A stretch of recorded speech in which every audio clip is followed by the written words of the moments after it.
Seperti yang saya sebutkan di bagian intro, bentuk dari S6 Edge ini seperti sebuah ponsel dalam kondisi terbalik. Bodi bagian belakangnya rata, sedangkan di bagian depan, di sisi kiri dan kanan layarnya melengkung.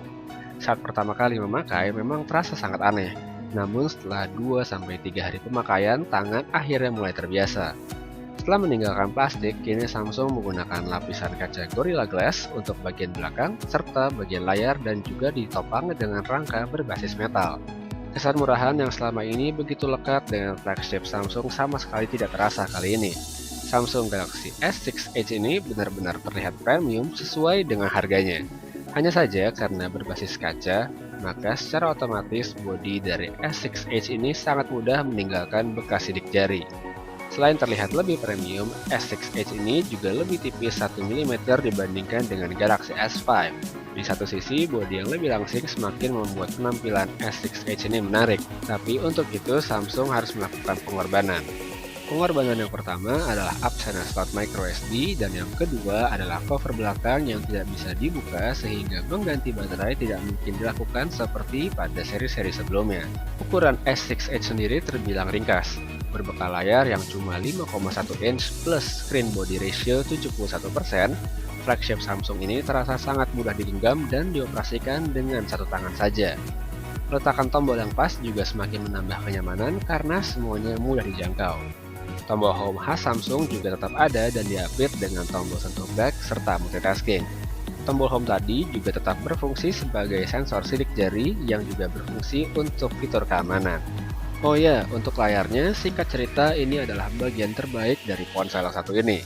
Samsung masih mengenalkan panel Super AMOLED untuk mengisi bagian layar. Mengikuti tren layar QHD, S6 Edge hadir dengan bekal resolusi tinggi 2560x1440. Nggak sampai di situ saja, karena layarnya terbilang kecil untuk ukuran ponsel saat ini, ya 5,1 inci tentu terasa kecil, kerapatan pixel pada layar pun mencapai 577 ppi. Wow!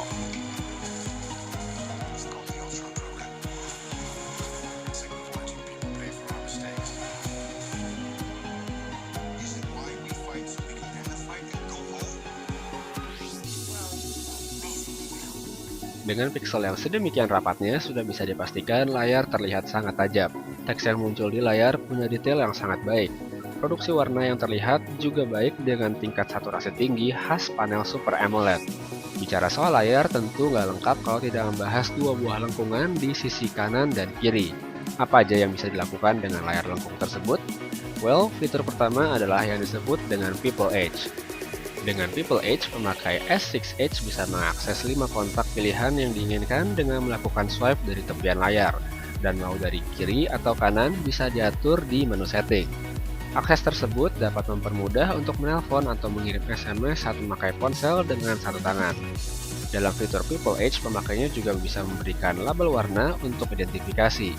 Warna tersebut akan berguna untuk fitur kedua, yaitu Edge Lighting.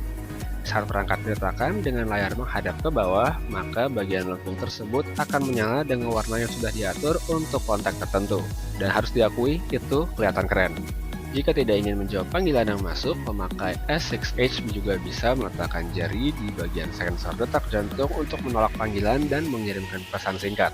Fungsi ketiga dari layar lengkung tadi adalah untuk memunculkan jam dan juga menampilkan berbagai macam informasi tanpa harus menyalakan layar secara penuh.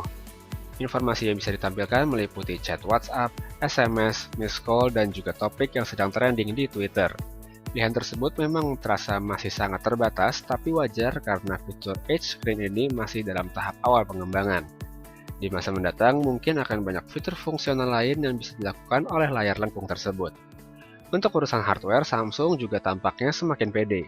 Berbekal chipset octa-core Exynos 7420 yang dikembangkan sendiri, GPU Mali T760MP8 dan juga RAM 3GB, performa dari ponsel ini tentu tidak perlu dipertanyakan lagi.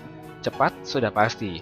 Menjalankan berbagai macam tugas, mulai dari yang ringan seperti browsing sampai gaming dengan grafis tinggi, semuanya bisa dijalankan dengan sangat baik.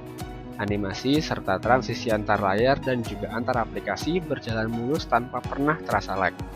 Urusan multitasking juga tidak akan menjadi kendala berkat RAM 3GB yang ada. User interface TouchWiz yang selama ini kerap dianggap sebagai faktor lambannya performa ponsel Samsung juga sudah berbenah. Aplikasi-aplikasi fitur yang tidak lagi ditemui pada S6 Edge kecuali S-Voice yang entah kenapa masih aja ada. Secara default, tampilan icon serta notification bar masih hadir dengan warna khas TouchWiz. Hanya saja ketika menekan tombol multitasking barulah terlihat perbedaan pada Task Manager. Ya, Task Manager pada S6 Edge ini tampil dengan desain dari user interface sistem operasi anyar yaitu Lollipop.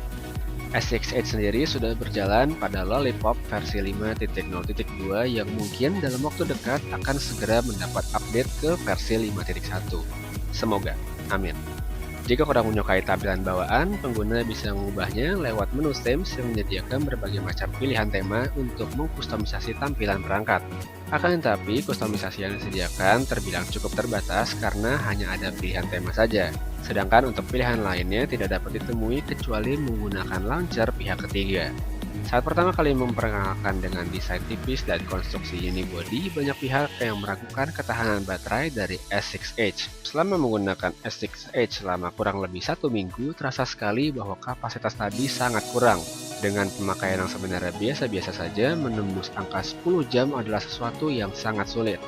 Dari kondisi terisi penuh, rata-rata S6 Edge hanya mampu bertahan sekitar 9 jam saja sebelum baterai akhirnya mencapai angka di bawah 15%. Screen on time-nya pun terbilang singkat karena tidak sampai 3 jam. Untungnya kali ini S6 Edge dilengkapi dengan fitur fast charging yang memungkinkan pengisian baterai lebih cepat. Namun perlu dicatat, hal tersebut hanya bisa dilakukan jika menggunakan charger khusus yang didapat dalam paket penjualan. Selain fast charging, baterai dari S6 Edge juga mendukung teknologi wireless charging dengan menggunakan docking khusus. Meskipun lebih nyaman karena tanpa kabel, namun pada saat menggunakan metode ini pengisian baterai akan lebih lambat. Beralih ke kamera, serba cepat mungkin pas untuk menggambarkan kemampuannya.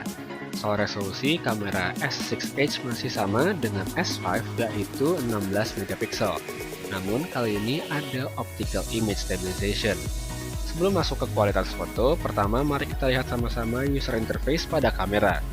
Tampilan viewfinder pada kamera kini lebih bersih dan sederhana. Hanya ada beberapa setelan di sisi sebelah kiri dan pilihan mode di sudut kanan bawah. Mode-mode yang tersedia masih kurang lebih sama, yaitu manual, selective focus, dan juga panorama. Untuk mode HDR, proses bisa diatur untuk berjalan otomatis dan bagusnya lagi proses tadi terjadi secara real time. Bicara kualitas, bisa dibilang ini adalah kamera terbaik untuk ponsel Android yang pernah saya pakai. Dengan resolusi 16 megapiksel, sudah tentu detail pada foto punya tingkat yang tinggi. Akurasi warna juga hampir mendekati aslinya, namun memang dengan saturasi yang sedikit lebih tinggi. Dynamic range yang baik juga patut diberi jempol saat mengambil foto pada objek dengan exposure berbeda. Untuk urusan low light, S6 Edge juga tampil prima. Meski noise tetap ada, tapi jumlahnya terbilang minim jika dibandingkan dengan ponsel flagship dari Android lainnya. Bagi para pencinta selfie, kamera depan S6 Edge juga mampu memberikan hasil yang baik. Fitur beautification sudah tentu menjadi hal wajib. Selain itu, ada juga panorama selfie yang bisa dipakai jika merasa selfie dalam mode standar punya sudut yang kurang lebar. Dan kesimpulannya, Samsung Galaxy S6 Edge ini adalah ponsel Android terbaik yang pernah saya pakai. Desainnya bagus, performanya serba cepat, dan punya kamera yang brilian. Kekurangannya sebenarnya cukup fatal karena ada di bagian baterai, tapi karena ada fitur quick charging, kali ini hal tersebut bisa termaafkan dan semoga di seri selanjutnya permasalahan baterai tidak lagi terjadi.